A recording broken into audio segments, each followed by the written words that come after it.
जय श्री राधे। जो भगवान की सेवा में लगा रहता है और अपने आचरणों से दूसरों को लगाता है, वह सचमुच बड़ा भाग्यशाली है, वह भाग्यशाली होता है। आज का सत्संग, आज का ज्ञान परम पूज्य श्री हनुमान प्रसाद पोद्दार जी महाराज की पुस्तक से। श्री राधा अष्टमी में कुछ नहीं कर सकते, कुछ नहीं हो पा रहा है, तो पूज्य देवर्षि नारद जी और श्री भगवान सदाशिव का संवाद सुनने से, यह प्रसंग सुनने से सारे मनोरथ पूर्ण होते हैं, धन ऐश्वर्य की प्राप्ति होती है। भाद्रपद महीने में कृष्ण पक्ष में जब श्री कृष्ण जन्माष्टमी आती है, उसके बाद शुक्ल पक्ष की अष्टमी को हरिप्रिया श्री राधिका जी का जन्म हुआ। वृषभानुपुरी नाम की एक सब रत्नों से भरी हुई सुंदर नगरी है, जहां स्वर्ण और मणिमाणिक्य से सुसज्जित विचित्र रंग के भवन और प्रांगण हैं। नाना प्रकार की ध्वजा, पताका आदि से विचित्र दिखने वाली, चित्रों से सुशोभित वह नगरी अणिमा, महिमा आदि आठों प्रकार की सिद्धियों के द्वारा प्राप्त होने वाले सुख और ऐश्वर्य से परिपूर्ण तथा परम मनोहर है। वह चिदानंद स्वरूप तथा चिदानंद प्रदान करने वाली है। उस नगरी में आनंद केली करने वाली नारियां सदा निवास करती हैं। विचित्र वेशभूषा से युक्त, विचित्र वस्त्र परिधान से सुशोभित, नाना प्रकार के वेश से विचित्र अंग वाली तथा आमोद प्रदान करने वाली स्त्रियां वहां रहती हैं। उसी नगरी में सारे शुभ लक्षणों से युक्त, विनोदशीला, अति सुंदरी, जगत के मन को मोहने वाली अति गुहा रूपा श्री राधा नाम की देवी प्रकट हुई। हे मुनिवर, उनका स्वरूप अति गुहा है। वह मूढ़ लोगों और असंतों के सामने कथनीय नहीं है। नारद जी बोले,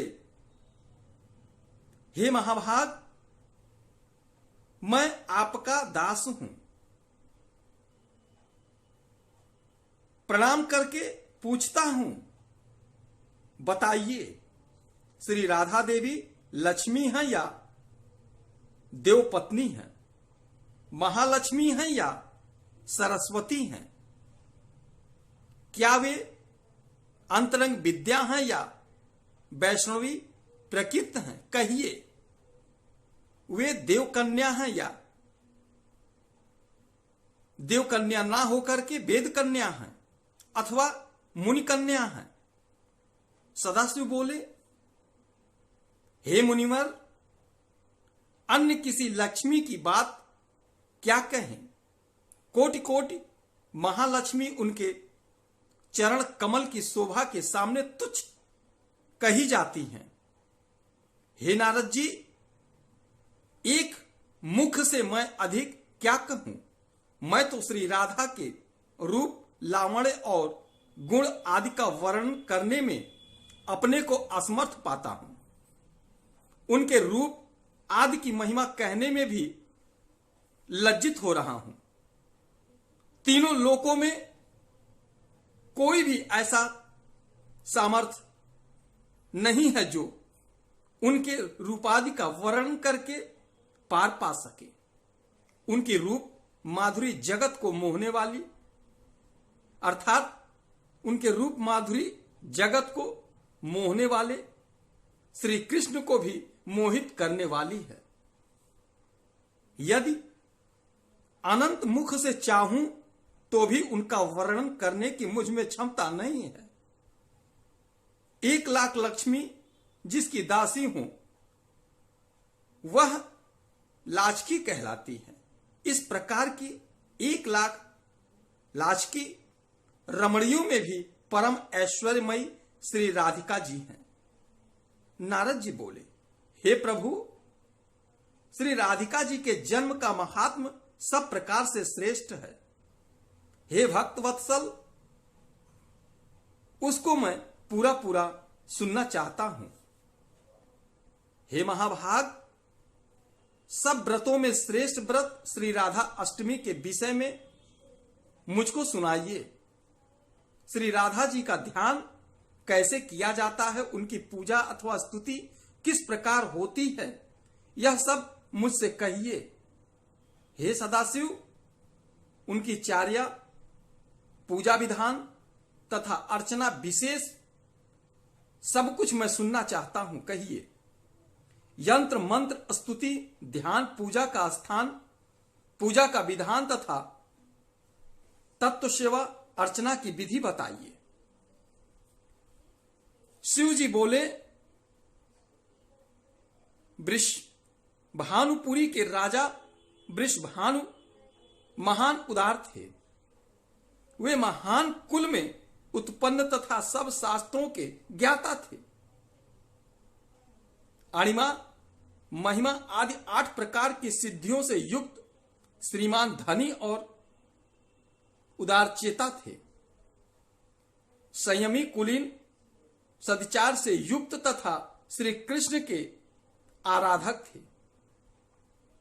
उनकी भार्या श्रीमती श्री कीर्तदा थी। वे रूप यौन से संपन्न थी और महान राजकुल में उत्पन्न हुई थी। महालक्ष्मी के समान भव्य रूप वाली और परम सुंदरी थी। वे सर्व विद्वान और गुण से युक्त कृष्ण स्वरूपा तथा महापत व्रता थी। उनके ही गर्भ में शुद्धा भाद्रपद की शुक्लाष्टमी को मध्यकाल में श्री वृंदावनेश्वरी श्री राधिका जी प्रकट हुई। वेद शास्त्र तथा पुराण आदि में जिनका कृष्ण बल्लभा कहकर गुणगान हुआ है, वे श्री राधा सदा श्री कृष्ण को आनंद प्रदान करने वाली साध्वी कृष्ण प्रिया थी। हे महाभाग, अब मुझसे श्री राधा जन्म महोत्सव में जो भजन पूजन अनुष्ठान आदि कर्तव्य है उसे सुनिए। सदा श्री राधा जन्माष्टमी के दिन व्रत रखकर उनकी पूजा करनी चाहिए। उस पूजा में ध्यान आदि की सारी विधि मैं क्रमशः कहूंगा। सर्वथा पश्चिम द्वार श्री राधा कृष्ण के मंदिर में ध्वजा, पुष्पमाल्य, वस्त्र, पताका, तोरणादि नाना प्रकार के मंगल द्रव्यों के द्वारा यथाविधि पूजा होती है।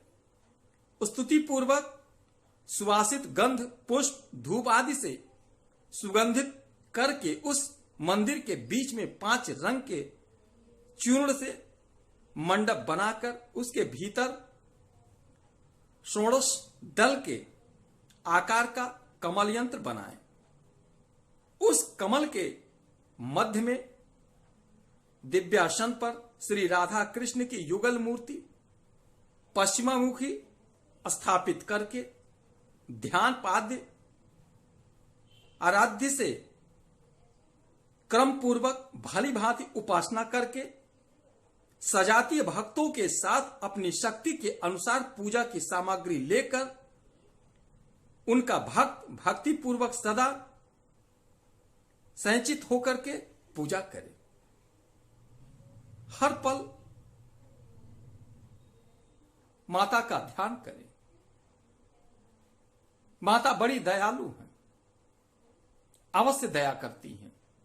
इसलिए नहीं कुछ हो सकता है सो श्री राधा अष्टमी के दिन राधे नाम का कीर्तन तो अवश्य अवश्य करें। जय श्री राधे, जय जय श्री राधे।